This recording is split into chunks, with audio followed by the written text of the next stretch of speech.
I have no idea what's going to happen because I don't do the editing or whatever, but we'll just see how it goes. Hi, everybody. Welcome to Fake Philosophers. Hi, Danny. Hi, Mitch. How you doing? How you doing? How are you doing? How you doing? I'm good. Yeah, it's 3 p.m. there, and you cracked one open, man. I'm done with work. My day is done. So the yeah, weekend. I'm cracking one open. It's 3 p.m. here, and you're drinking one. Shut the fuck up. I mean, yeah, it was 6. I was done with work at 2 today. It was pretty sweet. Hey, so was I. It's a it's a weird thing. I was telling my wife, I'm like, hey, you know what? Because lately I've been doing a lot of overtime. I'm like, hey, I only worked 9 hours today. That feels awesome. That's awesome. That's like a short day. Sweet. I just found out I'm gonna have to be doing a overnight job, which is gonna be kind of fun. Those are fun. Those are fun. Basically, they're gonna be running a generator because it's a brand new generator, and they have to run it to make sure it works, and they have to run it for 24 hours, and they need someone there basically to babysit while it runs. So, it should be pretty fun. That's cool. You'll get overtime for that, right? I hope so. What I did find out about a weird thing that in North Carolina that I'm like, you know, California's kind of cool in that regard, but whatever. I worked a Saturday, which is overtime, automatic overtime, working on a Saturday. But if you work over 8 hours on that Saturday, which I did, it doesn't bump up again. It just stays overtime for that. So I think that's legal. I couldn't tell you because I don't know North Carolina's labor laws. Yeah, I just know that in California you get the bump up, like the golden time or whatever. It's like time and a half. Double overtime. Yeah, double overtime. Right. Okay. Yeah. Okay. But anyway. So how's work going for you? Good. Yeah, it's you know. Haven't seen Danny in a while. Last time we talked about zombies.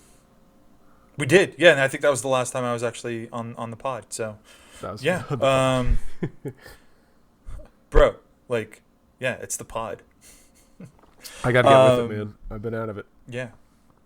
Yeah, that was the last time I was on. So, yeah, I mean, not a lot has changed. I still have my plan. I still think it's better than yours. Okay. Okay. Trying to think if I've watched anything recently that update. I have not watched Mandalorian yet. I've heard bad things, but I mean, there's been lulls in the show. Like they had an entire episode that was like bookmarked by Mando, and then like the middle of it was just like, what the fuck is this? Why are we watching this right now? Why is this important? And then you realize, oh, okay, this is important because this ties to the sequel trilogy a little bit and explains some of the plot holes in that. Uh-huh. But yeah, other than that, like it's been good. Okay. Well, you know, we'll keep it. Well, you know. Yeah, I've seen like the other. I just haven't started this latest season, so we'll see what happens there. But yeah, what the hell? Huh. My Wi-Fi just dropped out. That's what's going on. But there might be a dead spot there in the. But I'm on data now, so whatever. Okay, you're coming in loud and clear. Cool. Well, I started watching Ted Lasso. Have you ever seen that? I have not, but I've heard and seen good things about it. Oh man, laughing, crying. The show's got it all, man. It's pretty awesome. But yeah, I've heard it's like just like a really good kind of like feel good, kind of like warm apple pie kind of show. Kinda, yeah. But then there's some like, oh my god, these characters are real, and oh my god, their baggage is real too. So it gets real, but they do it in a realistic kind of, I believe that these are real people kind of way, which I always like. Yep. But yeah. So, oh man, not much going on in the news, is there? I mean, there's some stuff. There's some stuff. It's been a bummer, man. We're warming up to this episode, and we're like, well, what are we going to talk about? Shit. Well, we can talk about the same fucking thing, unfortunately, that keeps fucking happening, and we'll keep talking about it, and a week or two will go by, and nothing will happen, and then what? You know, it'll happen again. Yeah. it's funny. I'm listening to the Harmontown podcast, the Dan Harmon podcast, and I'm going back. I went back to the beginning and I'm started listening to it, and then it started back in like 2014, something like way back when. But the point where I'm at in the Harmontown episodes is Trump just got elected, and Dan Harmon's not a big Trump fan. It's kind of like, so like I listened to it and, it's just constant, oh my God, the world is crazy. And it's like, it took you back to 2016, that whole election, which was just whoever won, America lost kind of election. It was just really dark. And so I'm like, oh man, this is a bummer episode. It's an hour and a half of him just lamenting and all that. I don't want to listen to that. Turn that off. Turn the radio on. We got this shooting going on. I'm like, you got to be freaking kidding me. So I've been like just shut off for the past like couple days. I get to my first job today. I'm like, all right, what's going on? Oh, why are the flags at half mast? Oh shit, that's right. Fuck. Fuck. Mm-hmm. There's no escape, Mitch. There's no escape. Whether you like it or not. I don't know why I would like it, but okay. Yeah. Oh yeah.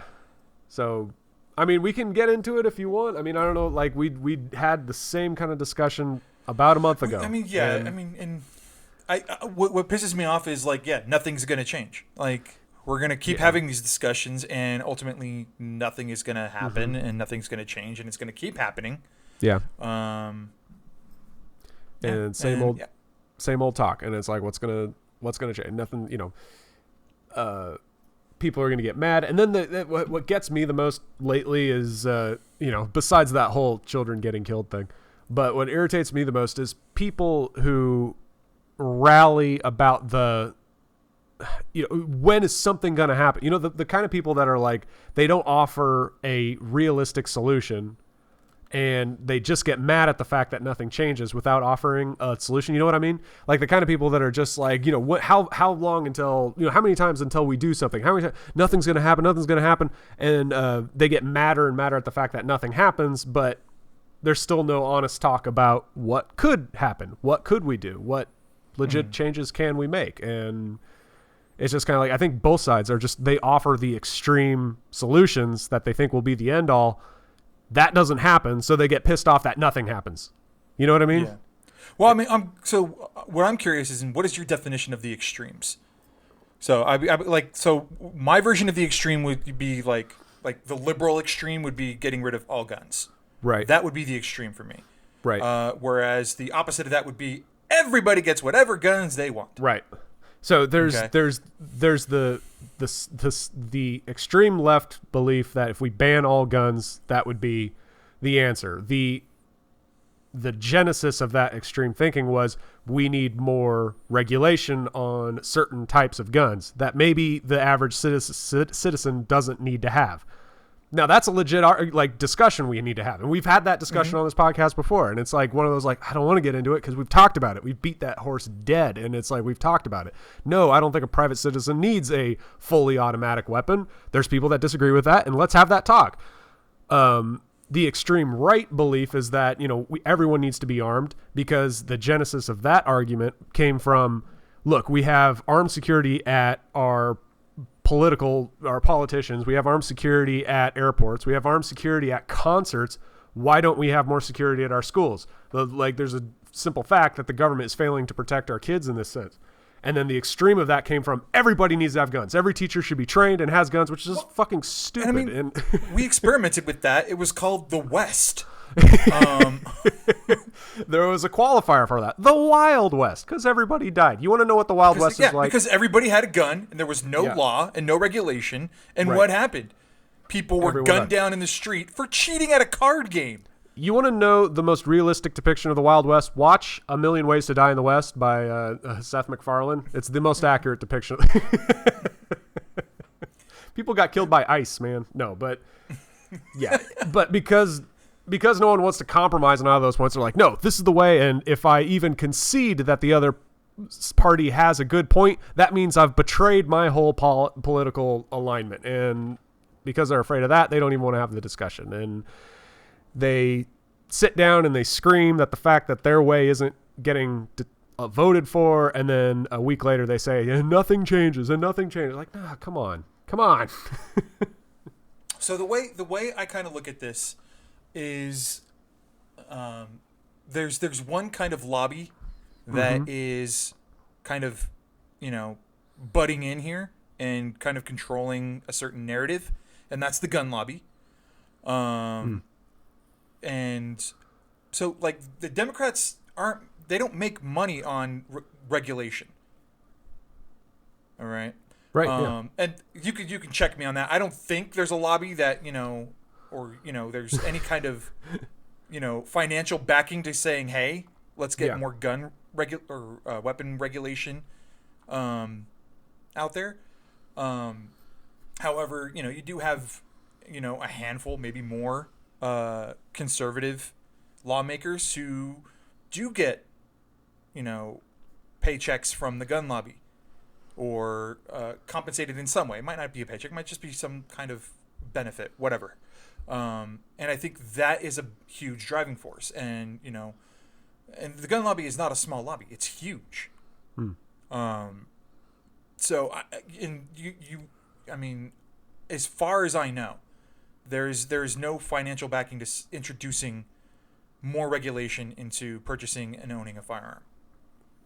Yeah, I see what you're saying. There is a line to be drawn financially. You could see the incentive of why most conservatives are trying to inhibit gun regulation, because it inhibits gun sales. And since gun manufacturers like Remington and Smith & Wesson, they all have lobbyists that they do it. And it's like, yeah, you can see that direct correlation between political alignment and a financial backing. And you do say, and because it's there doesn't mean that it's because the line can be drawn. I mean, and it's like, yeah, I see that. I think right now, especially the past 5 years, it seems that the public outrage might be, if not close to being on the same level of intensity.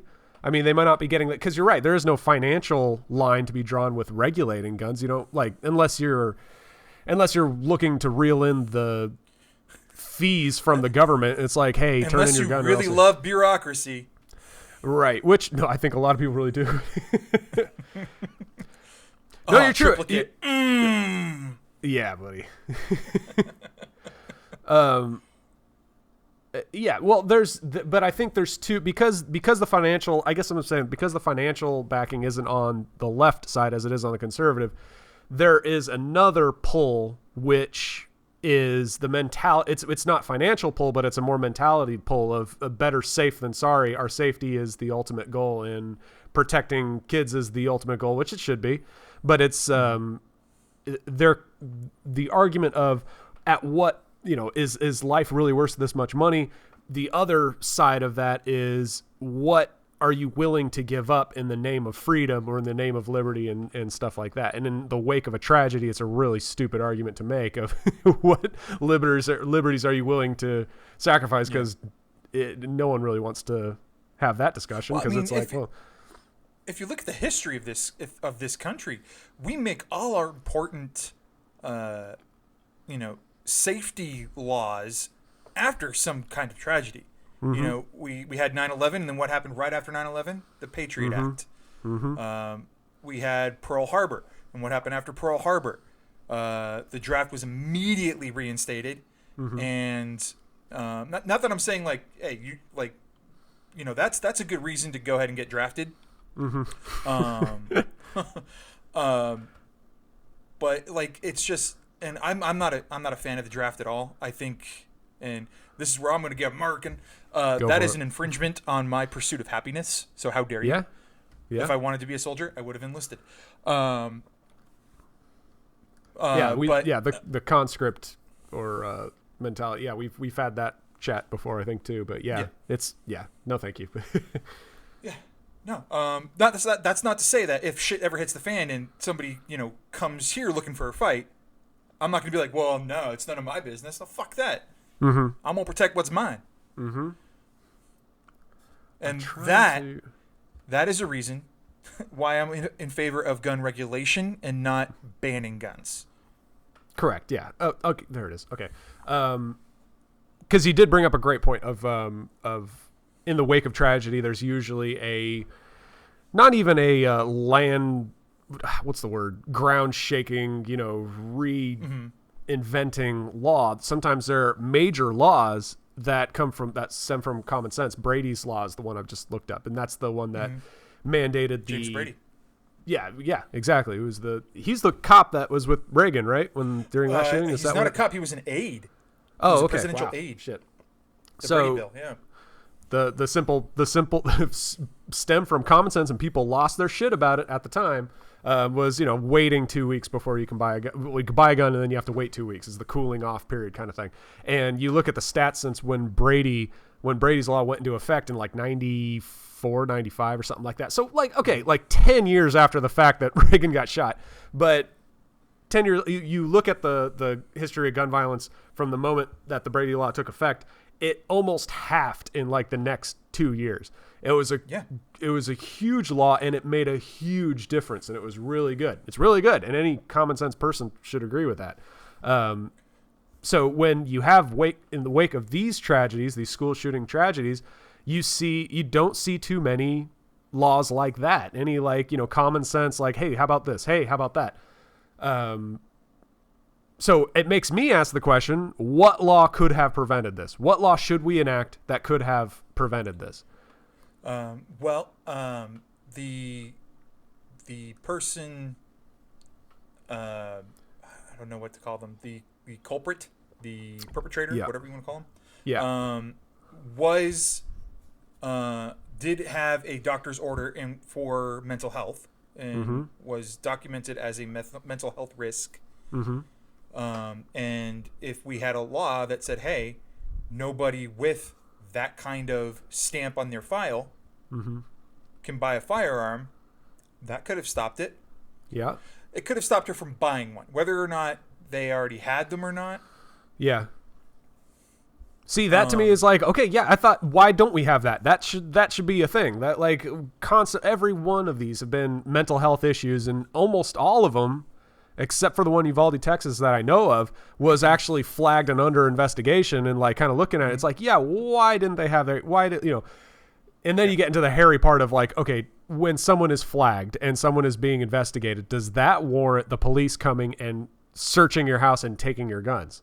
Then you get into ooh, okay, well, what would have happened there? But at the very least, prevent the purchase. I wouldn't even say taking your guns and confiscating them, relocating them to a stable family member's place. Okay. Sure. Yeah, because even then, if you have if you have a gun and you're mentally unstable, you're not only a risk for everybody, yourself, you're a risk for everybody else potentially. Yeah. Yeah. And if you are that mentally unwell, I don't think you should own a firearm. No, I mean, it's that's a fair point. They don't. I mean, people on high medications aren't allowed to drive machinery or cars or trucks for that fucking matter. Exactly. And that's just medication. If you're on certain medication, you can't drive a DOT vehicle. Found that out. Not the hard way, luckily, but I got inspected, and I was like, wait, you what about inspected? And I'm like, they're like, yeah, we don't let. I'm on my third bottle of NyQuil. How dare you? I was like, holy shit. No, what medications are I on? Any vitamins, whatever. Vitamins? Jesus Christ. I'm on a multivitamin. Is that okay? And they're like, oh yeah, no, you're fine. It was just, and then they told me the laws. I'm like, holy crap. Do you know how much we regulate driving? Granted, everyone fucking drives, but. Yeah. Hi, wife. Hi. Hey. My wife just walked in. That's her. Cameo. Cameo. We're talking gun violence, babe. She's so cute. She's so adorable. Yeah, but no, it's we keep going back. The well-regulated right to bear arms, a regulated militia. Yeah, regulation. I'm all about it. We regulate everything in this country. We should regulate firearms too. The problem with the Second Amendment, and we're going to get a lot of flack for that because I said there's a problem with it, is that you have two words that oppose each other in that amendment: regulation and infringed. Infringed. Yeah. No, it would not be infringed. And that it's a unfortunately is a has come under much contest. And thank God we have all the people that go to school for years and years and spend hundreds of thousands of dollars so that they can have the job I don't want to have of translating that and putting it into law, because holy shit. Well, that's the problem. You have so many different people that are translating it so many different ways. There's not a clear, translation of what that means. To me, it says, the regulation part says that, government can regulate what I can and cannot possess. They cannot take away my right to possess it. So I can have a gun, but they get to say what gun I'm allowed to have.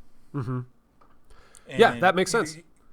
You got to remember, this was written at a time when people were shooting, black powder muskets, where your rate of fire was 1 round a minute if you're really good at reloading. Because I know that perspective. The other coin of that perspective is the citizens had the same firearms as the military did. Yeah. As the actual, like a farmer was just as much paired up technologically as the regular military.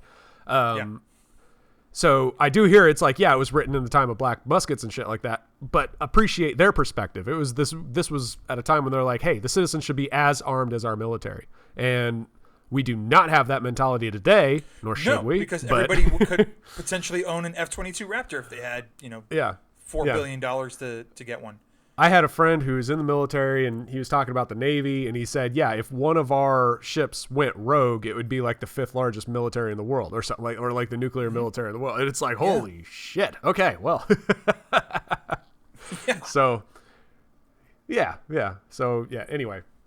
Maybe every American citizen should be as equipped as like a Ukrainian soldier. And, maybe not an American soldier, but stupid joke, dumb joke. Anyway. I mean, depending on the definition of a Ukrainian soldier, because then it's like, well, special forces Ukrainian soldier, general infantry Ukrainian soldier. Technically, all Ukrainian soldiers are kind of bought and paid for by America these days, but that's another podcast episode.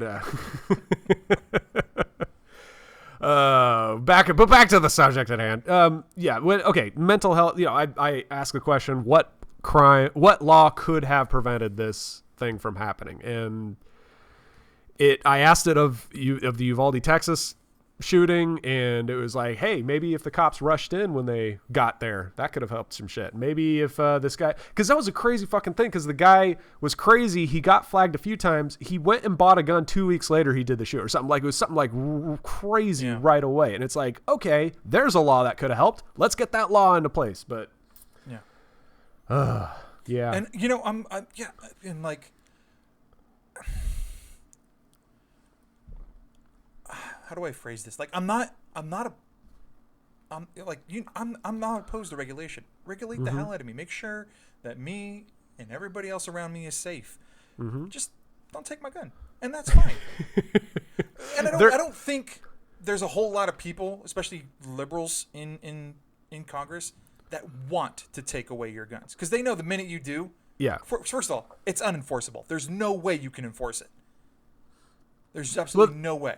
The problem is there are officials like, I can't remember if it was Beto O'Rourke or Buttigieg, that during the primary campaign he said, no, we will come to your house and we will take your assault rifle and stuff like that. Who are you going to get to do that? I mean, obviously, police? That was the thing. No, but there was a time 5 to 10 years ago when it was like, okay, no one wants to come take your guns, and no politician's going to say they want to take your guns, but now they are. Now they're at that point where politicians are saying, no, we want to take your guns, but you can't do it. It's unenforceable. There's right no way. Right now, you're absolutely right. Right now, you're absolutely right. Is what I'll say. Yeah, but no, I agree. It's like regulation could be a really good thing. It's we regulate everything. We regulate our food processing, our driving, our goddamn voting. I mean, it's like we regulate everything. We should regulate firearms like we should, but there needs to be that give and take between the law and the free man, and say, hey, we are still a country that was founded on the principle of as small of a government as possible. It'd be cool if we kept some of that. So let's find that middle ground there. We don't want anarchy, but we do want some middle ground. And Well, that's another problem in and of its own. The way our current government is, they're not even thinking remotely of finding a middle ground. Each side wants to implement what it wants, and nobody wants to compromise anymore. Right, and that's a huge problem. And I think there's two parts to that. There's that add to that. There's the one that I said earlier of like people are afraid of betraying their side by compromising. Because the truth is, and we've seen it in the history of politics, anytime a person had tried to play both sides or at least meet in the middle, they ended up being hated by both sides. Not so much liked, but there's no example of someone who played both sides and was liked after the fact.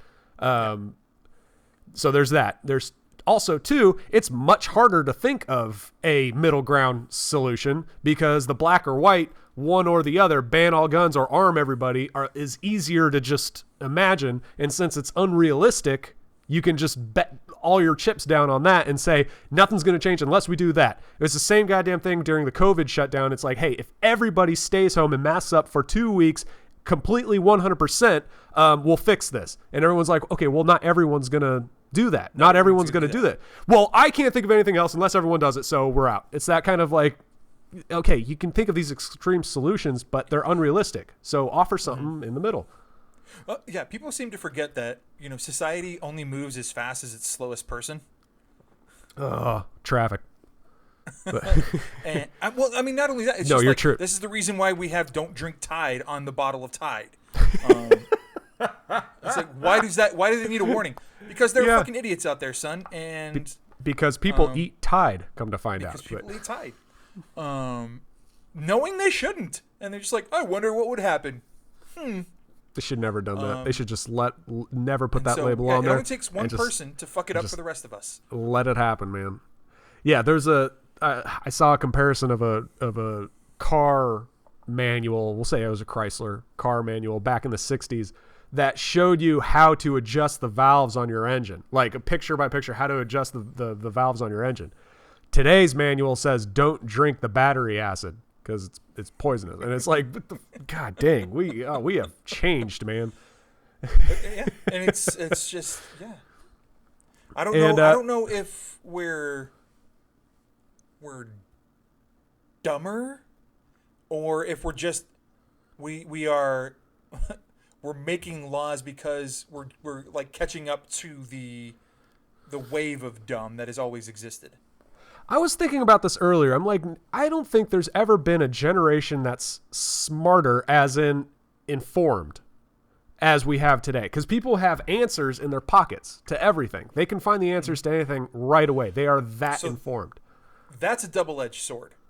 I want to see if you're going with the same way I'm going with it. But. I think I am, because it's fairly obvious that the internet has been both a blessing and a curse. Mm-hmm.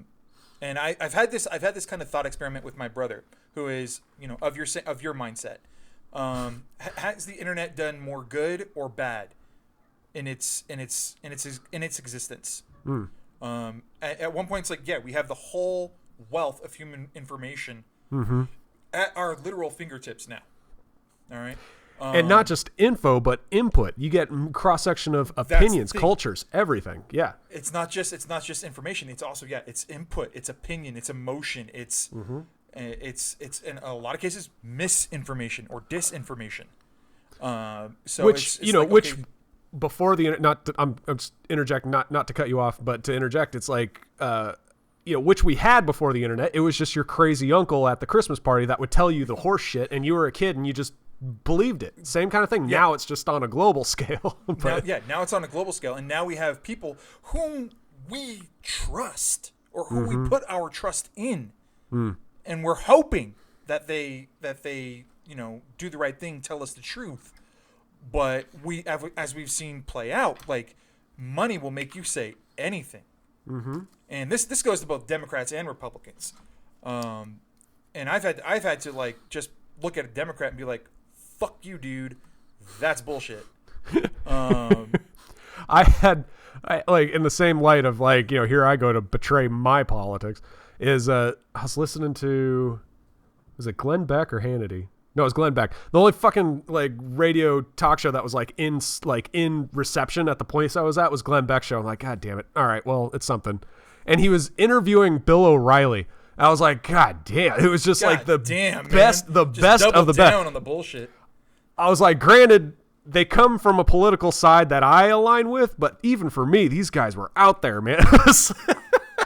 Yeah, It was. These guys, and so this Anyway. fits into the whole like Tucker Carlson, the way he edited the footage from January 6th and put that out for the people to see. And it just is like, okay, so like you guys are on a news network. You call yourselves Fox News. Which is like as legitimate as every other like news network. It's like, no, come on. No, I'm not. Well, yeah, I'm not like, yeah, like won't even watch MSNBC. I'll occasionally tune into CNN, but I get my news from the BBC. Oh, okay, yeah.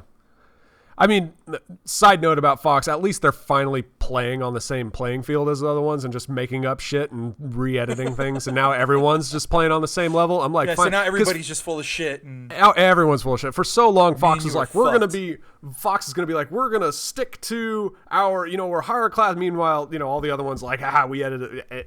Anyway, no, side note. But what I was getting at with the internet, most informed, smartest generation because we're the most informed.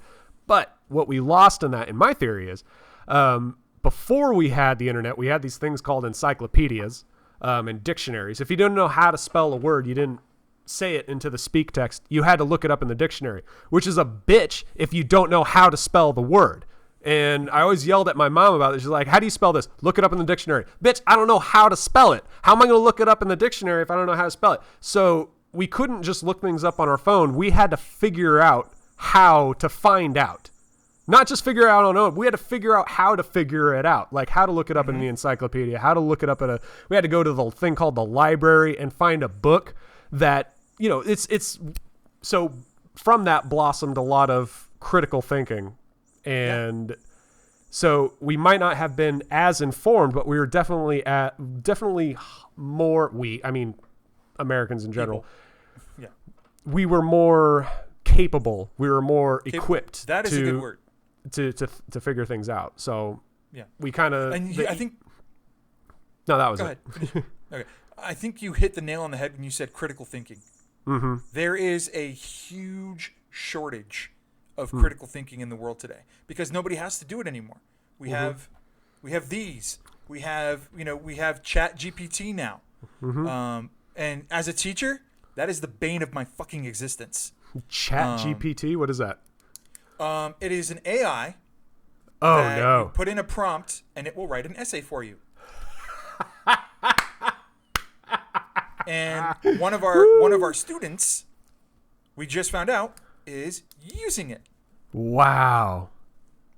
Shit, man! We're gonna get passed up. Now we have to like kind of tiptoe around it and be like, okay, we know this isn't you because we have an example of your writing and we have this masterpiece.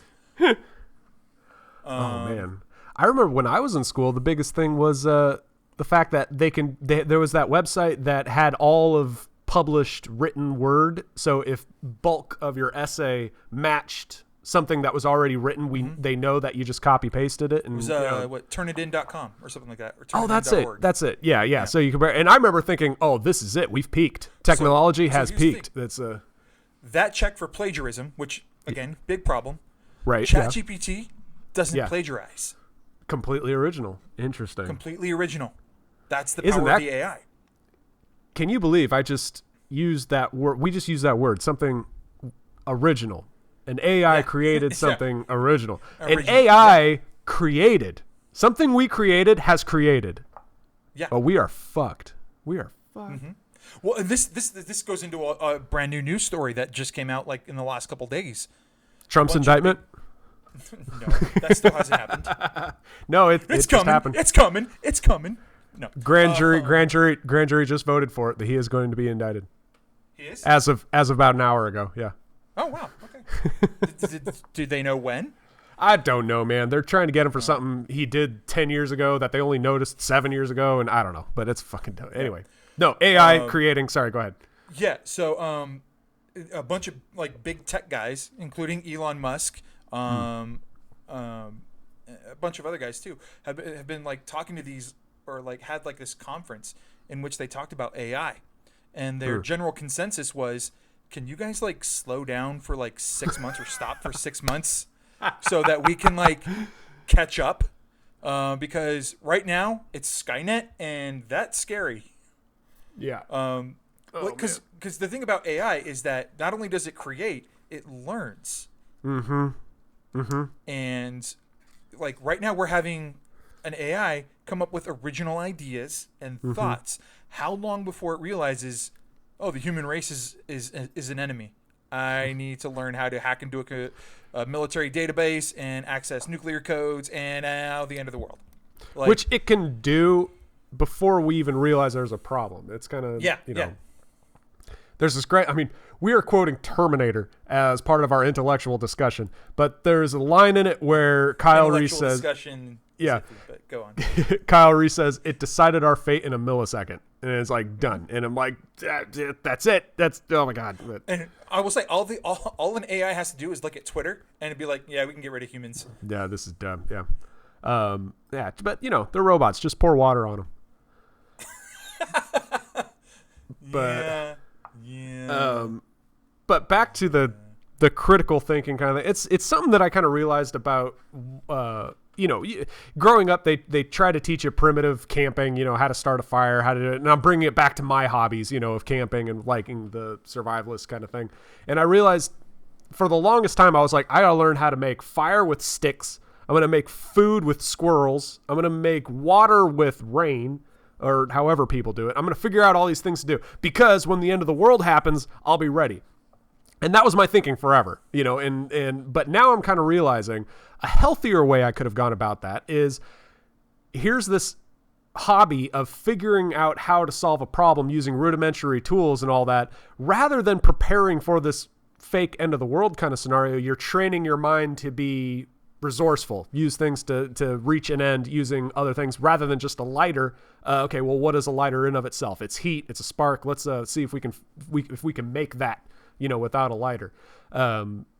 So yeah, pre-internet, when people had to figure shit out, they figured shit out. I mean, they got to the point where we don't have to figure shit out anymore. We just ask and we get it. But crazy. No, before the internet, it was like, how does this work? Let me take it apart.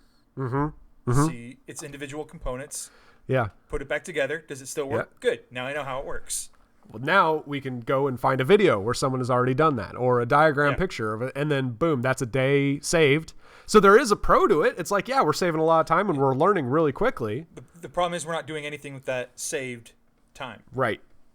So apply that to, and why I brought this all up was apply it to today when people are trying to think of solutions. They're Googling solutions and they're expecting a quick result back. Like, why haven't we done it? Here's this Google solution. And I don't know if a Googled solution is the answer here. Googled solution. I like that. I'm going to write that down later. Trademark. You know what I heard something cool when we were getting our licenses changed. If I said this already, I'm sorry. But have you said this already? I think you said this already. That's Mike's thing. It's not my thing. My thing is like, I might have said it, but fuck it. We're at the DMV and I'm chatting with the lady and we're doing my thing. And she says, yeah, what's crazy is that, kids come in here 16 years old, which is too young to get a driver's license. And they sign for their thing, but they aren't learning cursive. So they don't have a signature. Yeah. Yeah. They print their name their name. And especially on what was it? It wasn't licenses. It was passports. The passport office sends it back, says we can't accept it because it's not a signature. And it's like, and people have to go through the whole process again. And if you've ever gotten a passport, it's a pain. And, but because you can't sign their name because they never learned cursive. So what's a world without a signatures? Doesn't necessarily have to be cursive. It just has to be something unique to you. Yeah. Because I would argue my signature is not cursive. It's a big D, squiggle, big A, squiggle. Yeah, that's that's more it is. Every time, I don't know about you, every time I sign my name, I'm like, how do I do it? There you go. Yeah. Yeah, but what's a world without signatures? What's that going to look like? That's interesting. Huh. Thumbprints. Thumbprint? Yeah. Thumbprint.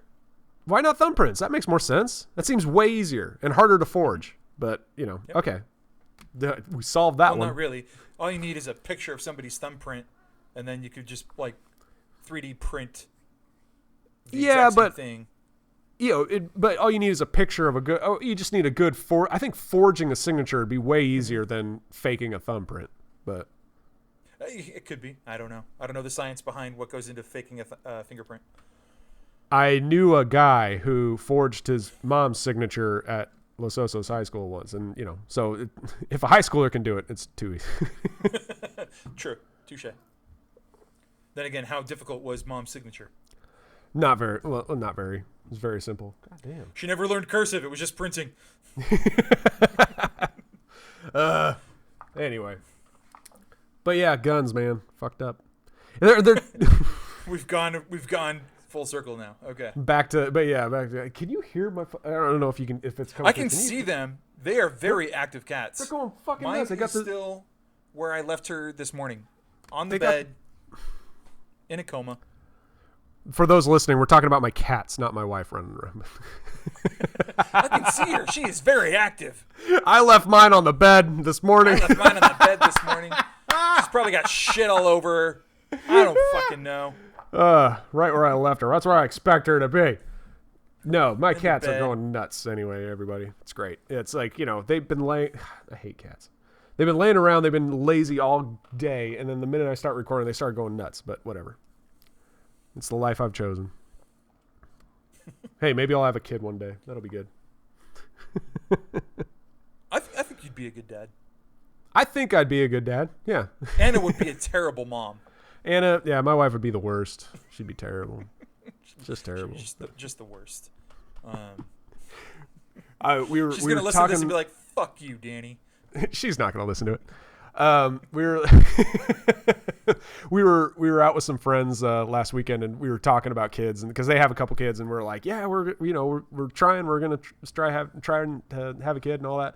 And they're like, started talking about, oh, it's great and whatever. And I started going, because I had a few, and I started going into my real fears of having a kid. And it's like, I'll tell you, one of my biggest fears of having a kid is he's going to pick up on all the shit I say. So I'm like, it's not just the cussing. It's like, I'm going to dial back the cussing, and I can do it. And that'll be fine. It'll be more like the kid getting insanely mad at things he doesn't need to be mad at. I have a feeling like the kid's going to have road rage before he's 10. Monkey see, monkey do kind of thing. That's an interesting philosophy, because like my brother's the same way, but he curses around his kids so fucking much.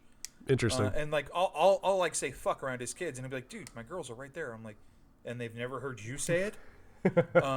So like, and I'm not a parent. Thank you. You say that like you've had some close calls. We don't need to get into it, but I'm just saying you say it like you've had some close calls. But all right, I've had some close calls. Anyway, but okay. But when it comes to like shit like that, like where you shouldn't cuss around your kids because they'll learn how to curse. I'm like, cool. They'll know language, like to like, and it's that whole like they're gonna learn it anyways from somebody else. Right. Yeah. What you have to teach them is how to use it respectfully and funny, appropriately. Yes. It's like, one, do not go up to your teacher and be like, "How the fuck are you?" Don't do that. Or maybe do that. That'd be pretty funny. But no, because you're not like I'm not that cool with teachers that I had. Maybe Shorts, but Shorts was But Shorts was different. I wouldn't go up to him, and I was cool with him. And be like, "Hey, how the fuck are you?" Wouldn't do that, because then he'd be like, "Don't do that." Yeah, no. Shorts was one of those teachers I was like, I genuinely do not want to disappoint you, because that'd make me like, I'm not afraid of you. But if he was disappointed, I'd just hate myself. Yeah, and that's the thing. It's like, we don't want to disappoint them, so especially in like a teacher-student relationship, there is a there is a respect and a decorum there, and a professionality, if that's a word, Professionalness? Professionality? I think so. Professionalism? Professionalism. There's professionalism there. That's it. That goes both ways. You're a teacher? I'm sorry. Of English, believe it or not. It's just a word I've never used. That was amazing. Anyway. But so when it comes to that's like, it's not important that they learn the words or not. What's important is how they use them, when they use them, and when it's appropriate to use them. Absolutely. Yeah. The value of language. If you stub your toe, I don't want you to go, shishka bibble. No, just say, fuck, that hurt. That's fine. Because there's something therapeutic about cussing. There's just something so like cathartic and awesome about saying, fuck, that hurts. A societally decided word that is taboo to say, it ingrains in your head that it's like, oh, it's taboo to say this. And for whatever reason, it's lethargic. Oh, it's the psychology behind cussing is amazing. I love it. Yeah. but you ever watch that Netflix show, Cussfoot? Yeah. I want to. I haven't seen it with Nick Cage, right? I was just gonna ask you if you had seen it because I haven't, and it was just like, yes, no, cuss words. They're amazing. They're great. They're therapeutic. Yeah. They're cathartic. They're everything we want to, and it's not important whether or not kids learn to use them or not use them. What's important is when to use them. Mm-hmm. With great power comes great responsibility. Yeah, no, but yeah, and Nick Cage is like, they go into each, cuss word and where it came from and all that, but they also get into the psychology of it, of cussing itself. They did like those studies of, if you hold the one study that I know of is if you hold your hand in ice water, how long can you hold it in ice water before you have to pull it out? And they did 2 studies, one with a person that had to remain completely silent, how long they could keep their hand in the cold water, and one person if they're allowed to say fuck when they keep their hand in cold water, and the person that was allowed to cuss was able to hold their hand in by almost twice as long. It's like it's a real study there. I mean, okay, so there's something to this. Well, I want to say like the Mythbusters did that too, but instead of words, they said, here's a list of words that you can say instead of remaining silent. So it's like, interesting. Hippos, fabric softener. And it's just like, does just saying something exclamatory like that, work the same as saying, fuck, shit. It might have been a thing where it's like they weren't silent, but you're just not allowed to cuss or something like that. I don't know. I don't remember. But anyway, are you allowed to exclaim something? Yeah, interesting. But how we get on that cussing? Oh, having kids. Yeah. Well, the thing is, it's like, I think it's cussing is like one of those things. It's like, yeah, don't cuss. That's an easy, broad, thing. Don't do that. My big thing is like the kid's gonna cuss eventually. Hopefully, when he's older, he knows, and when it's appropriate, whatever. My biggest thing is when I go to see my sister and her daughters, and they say shit that is exactly like my sister's like shitty attitude. Like my sister will be like, no. And then I see her little 2-year-old daughter go, no. And I'm like, oh shit. Now what's the little Mitch version of that going to be? Like, oh my God. Dude, I cannot wait. I cannot wait. I told my wife, I'm like, I'm legitimately scared about my sarcasm, because my wife even will say, sometimes you're sarcastic. I don't know you're being sarcastic. I think like you need to dial it back, because like I still think you're. That's a curse that me, you, and Mike all share, because we're so dry. Yeah, and she'll like have to look at me and be like, oh, you were being sarcastic. Okay. Now that's one thing. It's not that I don't want the kid to be sarcastic. I have been a naive kid when adults were sarcastic to me, and I believed them. And it like at an impressionable age, it was stupid little stuff or whatever, but it still sticks with you. And it's like, oh, when you're that impressionable and someone's sarcastic, it doesn't really process the same way as you think it would. Sarcasm is something that you only get if you have some wisdom, and wisdom is something you only get when you've had some experience. So sarcasm is something that is best when they're a little bit older. So I'm like going to try to hold back my sarcasm as best I can. We'll see. Well, again, it's just that, know when to use it, and like, teach your kids, like, because honestly, when they're kids, you're the model that they're gonna base everything off of. So, with that great power comes great responsibility. And so it's like, hey, I don't mind if you're sarcastic because it shows wit, it shows intelligence, but know when to use it. Yeah. Be respectful. Mm-hmm.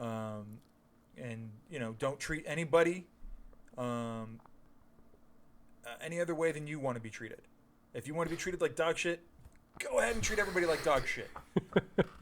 But if you want to be treated with respect, you got to give it.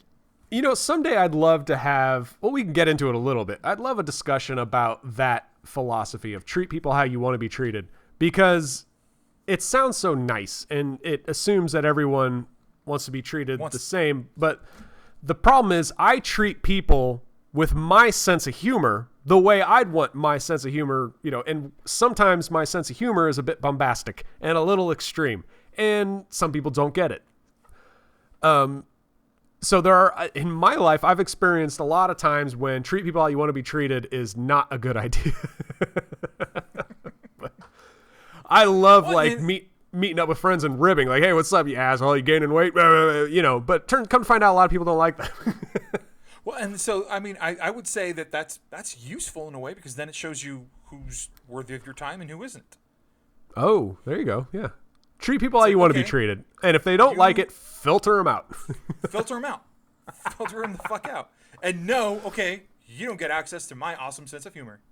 Which is probably not the best philosophy for like a business scenario, but cross that bridge when you. Well, I mean, no, be professional with those people. But just say, right. Just like I said, you don't get access to my awesome sense of humor.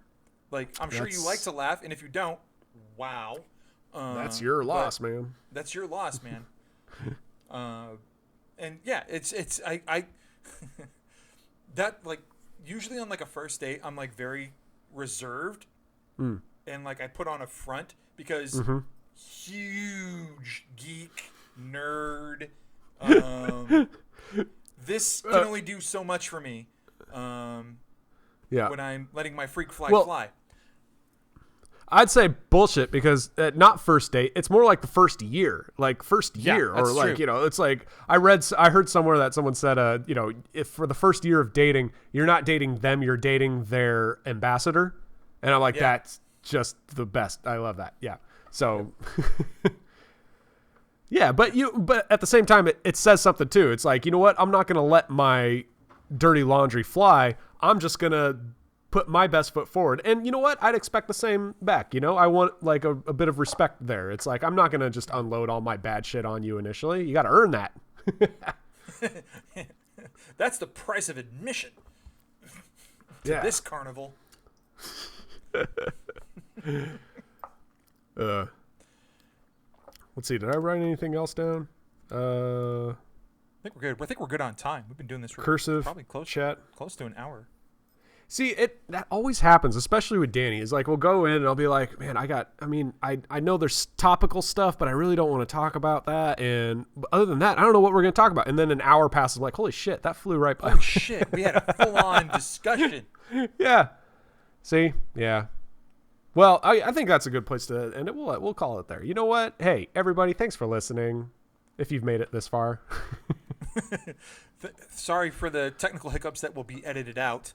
Yeah, when Mike's gonna edit those out, well, because I'm not editing shit. But same. I think we're still recording. Yeah, we're still recording. I think we are. Okay. Yeah. I forgot to check. Like, I see the record sign. Red dot. We're good. We're recording.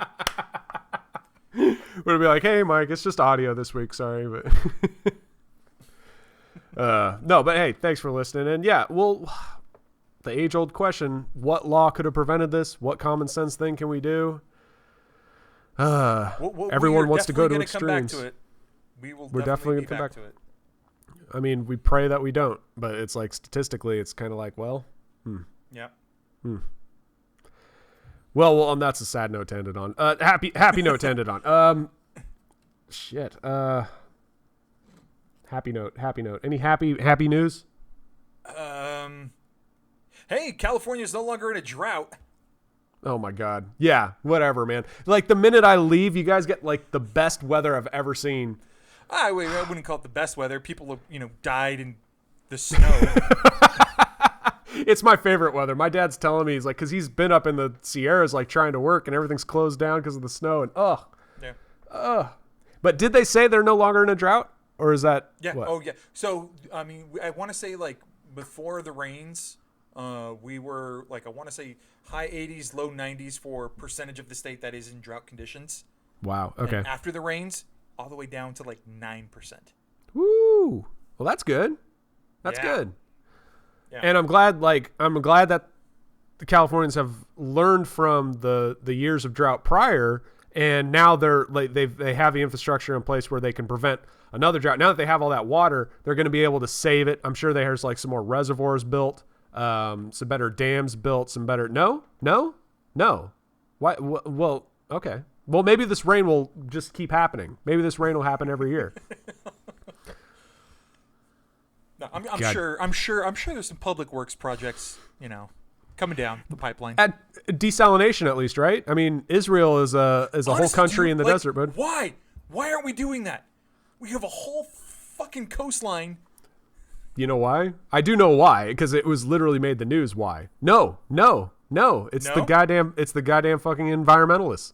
Because of the salt output into the ocean, it says it's going to fuck up with some fish, so they shut it all down. Yeah. Okay, so you get those fish, you fucking cook them, and you fucking eat them. And guess what? You They're win pre-salted, twice, brother. And guess what? They're pre-salted, bitch. They're ready to go. So they'll last, and they'll be delicious.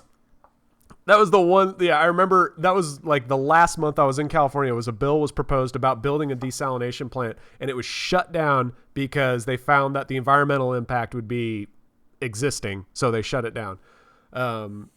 Yeah, and the whole point, they're like, okay, well, it looks like they value fish over people having water. That's fine. And I'm like, well, let's be honest about it.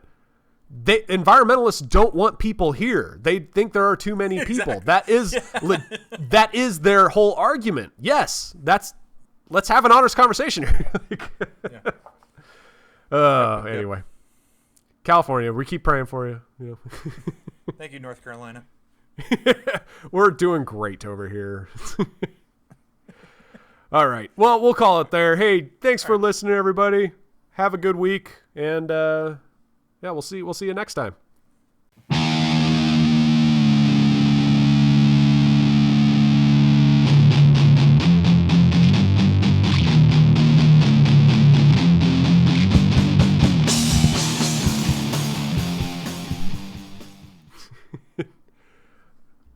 Recording stopped. Stop recording. There we go.